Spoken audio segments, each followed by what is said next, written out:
নমস্কার দর্শক, আমি রোজিনা রয়েছি আপনাদের সঙ্গে। আপনাদেরকে জানিয়ে রাখতে চাইবো, সম্প্রতি ওয়াকআপ নিয়ে বিতর্কের শেষ নেই। আপনারা প্রত্যেকেই জানেন ওয়াকআপ নিয়ে কার্যত প্রচুর পরিমাণে বিতর্ক সৃষ্টি হচ্ছে আমাদের রাজ্যে। রীতিমতো যে ওয়াকআপ নিয়ে নানা রকম বিতর্কে মুখ খুলেছেন, আপনারা জানেন প্রত্যেকেই পদ্মশ্রী প্রাপ্ত শিক্ষাবিদ কাজী মাসুম আক্তার। উনি বিভিন্ন সময় ওয়াকআপ নিয়ে তথ্য দিয়েছেন। বলছি সম্প্রতি আজকে ওই বিষয়টা আমাদের আজকে মানে বিচার্য বিষয় নয় বা আলোচনার বিষয় না। আজকে যে বিষয়টাকে নিয়ে আলোচনা করব, সম্প্রতি যাদবপুর বিশ্ববিদ্যালয়ের মনিটরিং কমিটির চেয়ারম্যান হলেন কাজী মাসুম আক্তার। আপনাকে বঙ্গ টিভির পক্ষ থেকে অসংখ্য ধন্যবাদ, অভিনন্দন। বলছি রীতিমতো এই আপনাদেরকে কেন এটা আমাদের কাছে গুরুত্বপূর্ণ, সংখ্যালঘু সম্প্রদায়ের এই প্রথম কোনো মুসলিম যিনি যাদবপুর বিশ্ববিদ্যালয়ের এই মনিটরিং কমিটির চেয়ারম্যান হলেন। আমাদের কাছে যাদবপুরের ইতিহাসে হয়তো বাঙালি মুসলিম এই প্রথম তিনি চেয়ারম্যান হলেন, কিন্তু আমি বলছি সংখ্যালঘুরা আরো এগিয়ে যাবে এটাই উনি বার্তা দেবেন। কিন্তু তার সঙ্গে সঙ্গে আমি দেখলাম একটা দৈনিক সংবাদপত্রে কার্যত যেটা সংখ্যালঘু সম্প্রদায়ের কাছে গ্রহণযোগ্যতা রাখে অনেক ক্ষেত্রেই, সেই সংবাদপত্রে কার্যত অনেক কিছু বিতর্কের জন্ম দিয়েছেন। আজকে তারা অনেক কিছু তাদের লেখনির মাধ্যমে বিতর্ক সৃষ্টি করেছেন। সেই বিতর্কগুলো সরাসরি জিজ্ঞাসা করবো। আমার সঙ্গে রয়েছেন পদ্মশ্রী প্রাপ্ত শিক্ষাবিদ কাজী মাসুম আক্তার। স্যার, বলছি আপনার সম্বন্ধে অনেক কিছুই দেখলাম আমি দৈনিক সংবাদপত্রে লেখনী হয়েছে। যে প্রথমত শুরু করব আমি বিজেপির ঘনিষ্ঠতায়, যেহেতু রাজ্যপাল সিভি আনন্দ বোস তিনি চ্যান্সেলর মনোনীত হওয়ায়, তাই আপনি যাদবপুর বিশ্ববিদ্যালয়ের মানে মনিটরিং কমিটির চেয়ারম্যান হয়েছেন, এটাও বলা হচ্ছে।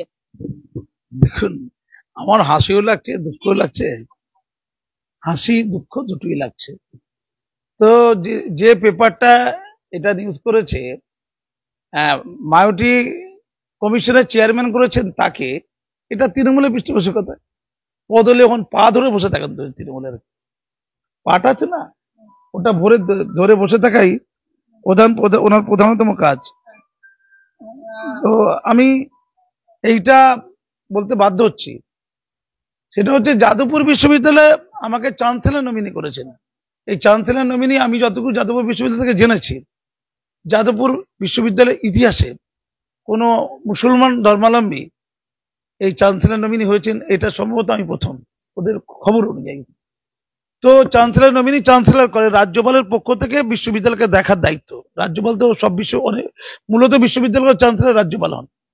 তো রাজ্যপাল তো সব বিশ্ববিদ্যালয়কে দেখতে পাবেন না, তারপরে সব তিনি ভাইস চ্যান্সেলর উপরে, তার নমিনি হিসেবে আমি বিশ্ববিদ্যালয়ে যোগদান করেছি। এবং আমি বিগত 4-5 মাসের মধ্যে যে যোগ্যতা দেখাতে পেরেছি বিশ্ববিদ্যালয়ে যাওয়ার পর, তাদের এক্সিকিউটিভ কাউন্সিলের অন্যতম সদস্য আমি, যে যোগ্যতায় এফিসিয়েন্সি কর্মকাণ্ড করতে পেরেছি তার পরিপ্রেক্ষিতে বিশ্ববিদ্যালয়ের chancellor, vice chancellor, pro vice chancellor, dean, বিভিন্ন ডিপার্টমেন্টাল হেড, রেজিস্ট্রার, যারা কর্তা ব্যক্তি বিশ্ববিদ্যালয়ের, তারা সকলে মিলে আলোচনা পরিপ্রেক্ষিতে আমাকে যোগ্য মনে করে আমাকে চেয়ারম্যান করেছে।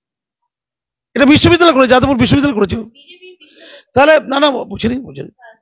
আমার পৃষ্ঠপোষকতা করেন পশ্চিমবঙ্গ সরকার, মমতা ব্যানার্জি। কারণ সবচেয়ে আগে আমাকে পশ্চিমবঙ্গে সম্মান দিয়েছেন মমতা ব্যানার্জি 2017 সালে, যখন সকাল বিকেল গালাগাল করতাম মমতা ব্যানার্জি, যখন সকাল বিকেল পশ্চিমবঙ্গ সরকারের তীব্র সমালোচনা করছি, ঠিক তখনই আমাকে এই সম্মান দিয়েছিলেন মাননীয় মুখ্যমন্ত্রী মমতা ব্যানার্জি। ক্যামেরাটা ঘুরে দেখে নিন আমাকে কিভাবে সম্মান দিচ্ছে, আমাকে কিভাবে উত্তরই বলাচ্ছেন। ছবিটা লাইভে দেখাতে অনুরোধ করবো। একদম আমার যে ক্যামেরা পার্সন আছে, একদম ক্যামেরাটাকে ওনার যে মমতা ব্যানার্জি কিভাবে উনাকে বলছি, তাহলে বলছি বিজেপির পৃষ্ঠপোষকতায়, বলছি বিজেপির পৃষ্ঠপোষকতায় আপনি নাকি পদ্মশ্রী পেয়েছেন। উপরটা দেখেন, ওই শিক্ষারত্ন সার্টিফিকেট উপর আছে। লজ্জা ধিক্কার জানাই। পশ্চিমবঙ্গের মাটিতে পশ্চিমবঙ্গের কোন বাঙালি মুসলমান, প্রথমত কোন মুসলমানকে ৭৭ বছরে এই পদ্ম অ্যাওয়ার্ডের মধ্যে ভারতের অন্যতম সর্বোচ্চ নাগরিক সম্মান। পদ্মটা কি অ্যাওয়ার্ড? ভারতের অন্যতম সর্বোচ্চ নাগরিক সম্মান। থামুন। তাহলে ভারতবর্ষে কংগ্রেস আমলে যারা পেয়েছে তারা কংগ্রেসের জন্য, অন্য আমলে যারা পেয়েছে তারা অন্যদের জন্য, আর নোবেল গুলো সব পেয়েছে আমেরিকার জন্য, আর ওই শিক্ষারত্ন গুলো হয় ওগুলো মমতা ব্যানার্জির জন্য। আমাকে শিক্ষারত্ন মমতা ব্যানার্জি, ওটা মমতা ব্যানার্জির জন্য। আর ওই যিনি ওই বলছেন, মানে ওই পত্রিকার যিনি এডিটর, যাকে জিহাদি বলা হয়, যাকে বিজেপি RSS সকাল বিকেল জিহাদি বলছে, দেশদ্রোহী বলছে, তার ফাঁসি চাইছে। তাকে চোর বলছে। তিনি সারদার টাকায় লালিত পালিত, সারদায় তার ওই পত্রিকা অফিসের টেবিল চেয়ার কম্পিউটারটা সারদার, ওটাকে ভেঙে দেওয়া দরকার ছিল। ওটাকে সারদার যারা টাকা জমা রেখেছে তাদের ওই পুরো পত্রিকা অফিসের সমস্ত কিছু লুটে নেওয়া দরকার ছিল। একদম না, আমি আরেকটা কথা আপনাকে জিজ্ঞাসা করছি। আমি বলছি পদ্মশ্রীটা পেয়েছেন বিজেপির পৃষ্ঠপোষকতায় বলেছে ঠিকই, কিন্তু কবে থেকে আপনার উত্থান সেটাও বলে দিয়েছেন যে মেটিয়াবুরুজে একটা মাদ্রাসায় আপনি শিক্ষকতা করতেন, মাদ্রাসায় সেখানে নাকি জাতীয় সঙ্গীত গাওয়াতে গিয়ে আপনি রক্তাক্ত হয়েছিলেন, সেখান থেকে গেরুয়া ঘনিষ্ঠ পত্র পত্রিকায় আপনার নামে লেখা ছাপা হয়, সাথে সাথে আপনার ওখানেই আপনি হেডলাইন হয়ে ওঠেন, হেডলাইন থেকে আপনার। তার আগে উনি ওনার পত্রিকা আমাকে শিক্ষাবিদ বলে, সমাজসেবী বলে, মুসলিম সমাজ দরদি বলে, সমাজসেবী, মুসলিম সমাজ দরদি, West Bengal Muslim association general secretary, federation of Muslim association joint secretary ইত্যাদি তকমায় মর্যাদায় বারে বারে নিউজ করেছে। শ্রেষ্ঠ সমাজকর্মী, শ্রেষ্ঠ সমাজ সেবী, মুসলিম দরদি, মুসলিম সমাজের নেতা, এই কথা বলে। ওই কলম পত্রিকা, কলম, আগে কলম ছিল, কেস হয়ে যাবার পরে এখন নাম দিয়েছে পূবের কলম। মুসলমান লোকদের নির্বোধ বানানোর জন্য এটা একটা অস্ত্র, এই পূবের কলম। অনতিবিলম্বে বিজেপি, একটা কথা বলে রাখি, একদম লাইভ চলছে, যেহেতু আমরা এখানে কোনো ডিক্লারেশন দিতে পারবো না, তবু আমি দিয়ে রাখছি যে বক্তার বক্তব্যের দায় সম্পূর্ণ তার নিজের। দেখুন কলম পত্রিকা নিউজ করেছে, দেখুন আজকে কি করেছে। যাদবপুর বিশ্ববিদ্যালয় মনিটরিং কমিটির চেয়ারম্যান হলেন মাসুম আক্তার। এটা মর্যাদা তো, এটা মুসলমান সমাজের তো মর্যাদা, যেখানে কোনোদিন কলকে পাইনি। যাদবপুর বিশ্ববিদ্যালয়ে 650 মতো অধ্যাপক, তার মধ্যে 12 জন মাত্র মুসলিম। লজ্জা লাগে না? যেখানে 35% মুসলমান পশ্চিমা বাস করে, 35% প্রায়, সেখানে 650 অধ্যাপকদের মধ্যে মাত্র 12 জন যদি মুসলমান হয়, তাহলে পার্সেন্টেজে কোথায়? মার্জিনাল না, 1-2% হচ্ছে না? লজ্জা লাগে না এদের? সেখানে যদি একজন মুসলমান লোককে আমি পদ্মশ্রী অ্যাওয়ার্ড শিক্ষা সাহিত্যে, ফলে ওটা আমি ডিজার্ভ করি। এই জায়গাটা আমাদের মতো লোকদের জন্য জায়গাটা। আপনি আগে নারী শিশুর উন্নয়নের জন্য অনেক কিছু করার চেষ্টা করেছিলেন, আপনি কিছুই করে উঠতে পারেন? পারবো কি করে? এইরকম মোল্লারা থাকলে পারবো কি করে? পেরেছি তো। 1 লক্ষ প্লাস মুসলমান মহিলাদের, তার মধ্যে কিছু অমুসলমান মহিলাও আছে, কিছু পুরুষও আছে, স্বাক্ষর সংগ্রহ করে 2017 সালে ইস্টার্ন ট্রিপল তালাক বন্ধ করার জন্য রাষ্ট্রপতি, প্রধানমন্ত্রী, সুপ্রিম কোর্টের চিফ জাস্টিসকে আমরা মেমোরেন্ডাম দিয়েছিলাম, যন্ত্র বন্ধে ধর্ণা করেছিলাম, দিল্লি প্রেস ক্লাবে প্রেস কনফারেন্স করেছিলাম, খবরে কাগজে অজস্র আর্টিকেল লিখেছিলাম, 450 বেশি দৈনিক পত্রিকা লেখা আমার প্রকাশিত হয়েছে, 450 বেশি। আনন্দবাজার, বর্তমান, প্রতিদিন, একদিন, এই সময়, এমনকি ওই কলম পত্রিকাতেও আমার পত্রিকাকে মর্যাদার সাথে রেখে ছাপা হয়েছে, ওই কলম পত্রিকাতেও। আপনি কি বললেন? না বলেনি না, ওটা হচ্ছে মেটিয়াবুরুজের লোকের থেকে উনি টাকা তোলেন। শুনুন ব্যাপারটা, এটা জায়গায় আসছি তো, ধৈর্য ধরুন না। এইটার জন্য আমি আদালতে গেলে ওই মানহানির জন্য কয়েক কোটি টাকা পেতে পারি, আমি দেখবো করতে পারি কিনা। এর আগে আমার ওয়াইফ এর আগেও এরকম চিঠি করেছিল, সেই চিঠি মুখ্যমন্ত্রীর ঘরে গিয়েছিল। তারপরে আমার ওয়াইফ চিঠি করেছিল আমার স্ত্রী মুখ্যমন্ত্রীকে, যে এর বিরুদ্ধে কঠোর অ্যাকশন নেওয়া হয়। আমার চোখের সামনে মুখ্যমন্ত্রীর দপ্তরের আধিকারিক ওএসডি ওনাকে ধমক দিয়েছিল, একদম পরদিন আমার নিউজ হওয়ার কথা ছিল, এটা কন্টিনিউ হওয়ার কথা ছিল, এক ধমকে নিউজ করা বন্ধ হয়ে গেছে। আবার মনে হয় মেটিয়াবুরুজে কিছু টাকা পয়সা পেয়েছে, ও টাকা পেলে নিউজটা করে, জানেন তো? মেটিয়াবুরুজে যত পয়সা হলো ঘরে ঘরে উনি টাকা তুলেছেন, বেহিসেবি টাকা। উনি চাঁদা ইসলামের নামে জাকাতের টাকা উনি লুটে নিয়ে পালান। এটা ইসলাম ধর্ম। যারা ওয়াকফ নিয়ে সম্পত্তি আপনি মুখ খুলেছেন, সরব হয়েছেন। এখন আমি বলছি আপনাকে, বলে এই খবরের কাগজে নিউজটা দেখুন, ও লিখেছে কি যে কাজী মাসুম আক্তার একজন স্কুল শিক্ষক, মনিটর কমিটির চেয়ারম্যান লিখেছেন, আচ্ছা আমি স্কুল শিক্ষক, আমি তো স্কুলের প্রধান শিক্ষক। ভারতের চিফ জাস্টিসকে কেউ বলতে পারবে ভারতের জাস্টিস বলা যাবে? ভারতের প্রধানমন্ত্রী কেউ বলতে পারবে ভারতের মন্ত্রী বলা যাবে? কেউ বলা যাবে? উত্তর দিন। পশ্চিমবঙ্গের মুখ্যমন্ত্রীকে বলা যাবে পশ্চিমবঙ্গের মন্ত্রী বলা যাবে? মুখ্যমন্ত্রী বলতে হবে। এটা অসম্মান করা ইচ্ছাকৃত ভাবে। আমি যে প্রধান শিক্ষক দিয়ে যে যোগ্যতায় কাটবাড়িতে হয়নি, যে যোগ্যতা হয়েছে, প্রধান শিক্ষক লেখেনি কেন? আমি তো প্রধান শিক্ষক। আবার লিখেছে একটি মাদ্রাসার টিচার ছিলেন, শিক্ষক ছিলেন, এই লিখেছে আমি মাদ্রাসাতে হেডমাস্টার ছিলাম, আমি তো পলিসি মেকিং করতাম। তাই তো মরে যাওয়াটা শিক্ষা প্রতিষ্ঠানকে বাঁচিয়েছিলাম। আমি 3টে মরে যাওয়া শিক্ষা প্রতিষ্ঠানকে সেরা করছি, 3টে পর। একটা হচ্ছে প্রথম 4টে আমি আগে যেখানে ছিলাম সেই স্কুলের ওখানে অজস্র মহিলা, নামটা হচ্ছে রায়পুর নরেন্দ্রনাথ বিদ্যামন্দির উচ্চ মাধ্যমিক, এখনো পুজো করে, আমার ব্যক্তি পুজো হয়, আমার 2500 মতো ছাত্র। সেখানে মদের ঠেক ভেঙে দিয়েছিলাম ওখানকার অসহায় মহিলাদের নিয়ে, যারা গৃহ পরিচারিকার কাজ করতে কলকাতা আসে আর তাদের স্বামীরা ওই দেশি মদ খেয়ে বউকে মেরে পয়সা কেটে মদ খায়। আমাদের স্কুলের সামনে মদের ভাটি ছিল, আমি ভেঙেছিলাম ওই মহিলাদের বিরাট টিমকে নিয়ে গিয়ে। আই এম দ্যাট কাজী মাসুদ। নারী শিশুদের জন্য লড়াই এভাবে হয়। বেটিয়া প্রজা 100টার বেশি আর্লি ম্যারেজ বন্ধ করেছে, 100টার বেশি আর্লি ম্যারেজ বন্ধ করেছে এই কাজী মাসুদ আক্তার। ছেলে মেয়েদের নাচ গান কবিতা নাটক, ওটা তো মনে হবে।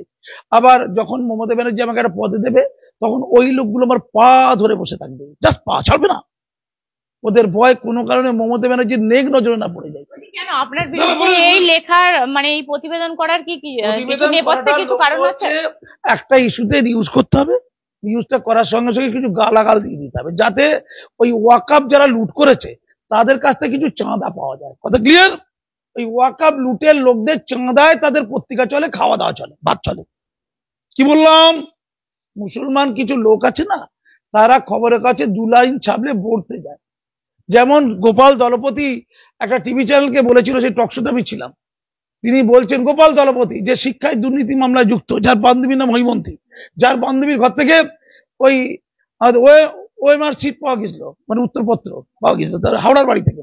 সেই গোপাল দলপতি এবার বলছিল যে টিভি চ্যানেলে আমি কথা বলার সুযোগ পেয়েছি, এর চেয়ে বড় সাফল্য আমার কি হতে পারে। মানে টিভি চ্যানেল থেকে গালাগাল দিচ্ছে, তবুও সাফল্য দুনিয়ায় দেখা যায় না।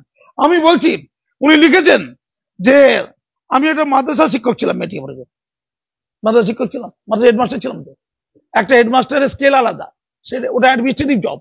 আমি আজকে যাদবপুরে যে দায়িত্বে চলেছে অ্যাডমিনিস্ট্রেটিভ দায়িত্ব, এক্সিকিউটিভ কাউন্সিল মানে অ্যাডমিনিস্ট্রেটিভ কাউন্সিল। ওটা আমি বলছি এই প্রতিবেদনটা করার সময় আপনাকে ফোন করা হয়েছিল? আমাকে ফোন করেছিল যে যাদবপুরের ওদের একজন সাংবাদিক, যাদবপুরে আপনি এই পদে গেছেন, আপনাকে ধন্যবাদ, কংগ্রাচুলেশন। আমি বলেছিলাম আপনি যদি নিউজ করেন আমাকে জেনে করবেন। আমি বলি, ওনারা যখন বলছেন যে বিজেপি ঘনিষ্ঠতার জন্য পদ্মশ্রী পেয়েছি, তারা শিক্ষারত্ন পেয়েছে লিখেছে, এই যে লিখেছেন যে এছাড়া পেয়েছেন শিক্ষারত্ন উপাধি। এটা কে দিয়েছে লেখেনি, এটা হচ্ছে বন্যামি, এটা হচ্ছে চিটিংবাজি। এটা পশ্চিমবঙ্গ সরকারের তরফে মুখ্যমন্ত্রী মমতা ব্যানার্জি দিয়েছে। তাহলে কি মমতা ব্যানার্জি পৃষ্ঠপোষকতা করি আমি? উত্তর দিন। আসলে ওদের ভয় হয়ে গেছে যে কাজী মাসুম আক্তার যদি কোনোভাবে মমতা ব্যানার্জির ঘনিষ্ঠ হয়ে যায়, আমাদের চুরি চিটিংবাজি ছাড়াবি সব বন্ধ হয়ে যাবে। আমরা তাকে অন্ধকারে রেখে দিয়েছি, আমরা কিছু মৌলবাদী ধান্দাবাজ চিটিংবাজ লোক তাকে অন্ধকারে রেখে দিয়েছি। হঠাৎ করে সিপিএম থেকে কংগ্রেসে গিয়েছে, কংগ্রেস থেকে তৃণমূলে চলে এসছে, আব্দুল সাত্তার তার মুখ্য উপদেষ্টা হয়ে গেছে। হঠাৎ করে কাজী মাসুম আক্তার মমতা ব্যানার্জির কোনো মাথায় উঠে যায়, আমাদের সাড়ে সর্বনাশ হয়ে যাবে। তাই মুসলমানদের মমতা কাজী মাসুম আক্তার শত্রু এ কথা বলে একটা মিথ্যে নিউজ করা হচ্ছে। আমি নাকি বলেছি, বলা হয়েছে আমি নাকি বলেছি যে ওই মেটিয়াপুরের মাদ্রাসায় বা পশ্চিমবঙ্গের কোন মাদ্রাসায় জাতীয় পতাকা তোলা হয় না। আমি কোথাও বলিনি যে জাতীয় পতাকা তোলা হয় না বলে আমাকে মারা হয়েছে। জাতীয় পতাকা ওখানেও তোলা হতো, ওর জন্য মারা হয়নি। একটা প্রমাণ দিক এই খবরের কাগজ কথা বলে যাবে, ন্যাশনাল নিউজ, ইন্টারন্যাশনাল নিউজ, পশ্চিমবঙ্গের নিউজ, একটা জায়গা বলিনি। এটা অন্যরা কেউ বলতে পারে, আমি বলিনি। আমি কোথাও বলিনি পশ্চিমবঙ্গের মাদ্রাসায় কোথাও জাতীয় সঙ্গীত গাওয়ানো হয় না। আমি বলেছি আমার ওই মাদ্রাসাতে কোনো কালে জাতীয় সঙ্গীত প্রার্থনা সভা হতো না, চ্যালেঞ্জ। আমি প্রথম আমার স্কুলের যে ডায়েরিতে অনন্ত অসীম প্রেমময় তুমি বলে একটা গান হতো, একটা সঙ্গীত হতো, তার সাথে আমি বলেছিলাম জনগণ মনটা যুক্ত করা হোক, দুটোই একসাথে হবে। এটা ছিল আমার প্রপোজাল। আমি অনন্ত অসীমকে বাদ দিতে বলিনি। প্রার্থনা সভার ওই যে আমাদের যে আমাদের ইয়ারলি যে বেরোয় আমাদের স্কুলের ম্যাগাজিন বা আমাদের স্কুলের পুস্তিকা, তাতে আমার আগে কখনো কোনো একটা পুস্তিকা দেখা যেখানে জাতীয় সঙ্গীতটা গাওয়ানো হতো লেখা আছে, আমার সময় শুরু হয়েছিল, আমি শুরু করেছিলাম ওটা। পুরো স্বাধীনতা দিবস প্রজাতন্ত্র দিবস খুব বড় করে হতো। আমি পরবর্তীকালে যখন আক্রান্ত হয়েছিলাম, সে আক্রান্ত হওয়ার অন্যতম কারণ ছিল ভারত ভাগ্য বিধাতা জাতীয় সঙ্গীত আছে। আমাকে শুধু এইটা নয়, আপনার নামে আরো একটা বিতর্ক উঠেছিল, তার জন্য আপনাকে বদলি করে দিও। হ্যাঁ, মারা হয়েছিল, বেধড়ক পেটানো হয়েছিল, কোমায় পাঠানো হয়েছিল। কি জন্য? জাতীয় সঙ্গীত গাওয়ানোর জন্য, রবীন্দ্রনাথ বিবেকানন্দের জন্মদিন ওই স্কুলে উদযাপন করার জন্য, ছাত্রছাত্রীদের মূল স্রোতে আনার জন্য, আধুনিক শিক্ষা দেওয়ার জন্য, true sense of Islam, true wisdom of Islam জানানোর জন্য, যেটা একদম প্রধান শিক্ষকের দায়িত্ব। জল পড়া, তেল পড়া, পানি পড়া বন্ধ করার জন্য, স্কুলে দুর্বৃত্তের নোংরামি নষ্টমি বন্ধ করার জন্য। এলাকার লোকেরা স্কুলের মধ্যে নোংরামি করতো কেউ কেউ, সেটা আটকে ছিলাম। পুলিশের রিপোর্ট আছে, ছাত্রছাত্রীদের চিঠি আছে, কাগজ আছে, প্রমাণ আছে সেটার জন্য। আর হচ্ছে ওই খবরের কাগজে লেখার জন্য, টিভি চ্যানেলে বলার জন্য। আনন্দবাজার বর্তমানে আমার আর্টিকেল, সেটা পুলিশের রিপোর্টে আছে। আমার এফআইআর আছে, জাতীয় সঙ্গীত গাওয়ানোর জন্য মারা হয়েছে, এফআইআর এ লেখা আছে। এটা হামলা করেছিল যে দুর্বৃত্তরা, এই পত্রিকার যে এডিটর, যার বিরুদ্ধে আমি মামলা করেছি, যাদের বিরুদ্ধে ওয়ারেন্ট রয়েছে, যারা জামিন নিয়ে আছে, সেই লোকের সাথে পতাকা উত্তোলন করতে গিয়েছিল আমাকে হামলার পরেই। সেই লোকদের সাথে কথা বলে খবরের কাগজে নিউজ করেছিল, আমার বক্তব্য ছাপেনি, তাদের বক্তব্য ছেড়েছিল। সমাজ বিরোধী, সমাজ বিরোধী। এই পত্রিকার মালিক সমাজ বিরোধী, জনগণের থেকে টাকা নেয়। যখন এর আগে নিউজ করেছিল হামলার 1 বছর পরে, নিউজ করেছিল হামলা 1 বছর, গোটা পাতা জুড়ে মুখ্যমন্ত্রী ধাতারি খেয়েছিল।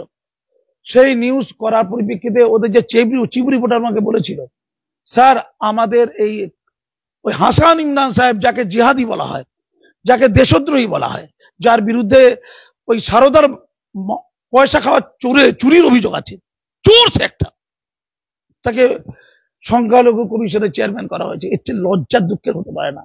সেই লোক মেটিয়াবোস থেকে 10-12 লাখ টাকা পেয়েছে নিউজটা করার জন্য। 10-12 লাখ টাকা স্যার পেয়েছে, আপনি তো পয়সা দেবেন না, তাই আপনার বিরুদ্ধে নিউজ করতে হবে। এটাও চিফ রিপোর্টার বলেছিল কলম পত্রিকার, তৎকালীন চিফ রিপোর্টার ফোনে চ্যালেঞ্জ ফোনে বলেছিল আমাকে 10-12 লাখ টাকা পেয়েছে। আমি নিশ্চিত এই ওয়াকআপ নিয়ে যে চোরদের বিরুদ্ধে বলছি, ধরে ধরে বলছি তো, কোথায় ওয়াকআপ লুট হচ্ছে ধরে ধরে বলছি, সেই লোকেরা ওদের কাছে গেছে যে মাসুম আক্তারকে যদি ফট করে মমতা ব্যানার্জি তার সঙ্গে নিয়ে নেওয়া মুশকিল হয়ে যাবে, তাই ওকে গেরুয়া বলে দেখে দাও। তার মানে কি বলা যাচ্ছে কি, মানে গেরুয়া যদি কেউ হয়, সে পৃথিবীর সবচেয়ে অপবিত্র। যেমন এই সিবি আনন্দ বোস নাকি অপবিত্র। আমি রাজ্যপাল মহোদয়কে বলছি, চ্যান্সেলর নবীনী কেন প্রথম যাদবপুর ইউনিভার্সিটিতে মুসলমান প্রথম হলো, কাজী মাসুদ কেন প্রথম? উত্তর দিক। তার আগে তো অনেক আমল ছিল, তার আগে তো কংগ্রেসের সরকার ছিল, বামেদের সাথে যৌথ সরকার ছিল, মমতা ব্যানার্জি তারপরে বিজেপি সাথে সরকার করেছে। তখন কেন যাদবপুর বিশ্ববিদ্যালয়ে একটা মুসলমান যোগ্য লোক পাওয়া গেল না গোটা পশ্চিমবঙ্গে, যাকে চ্যান্সেলর নবীন করা যায়? আমার যোগ্যতা সর্বজন বিদিত।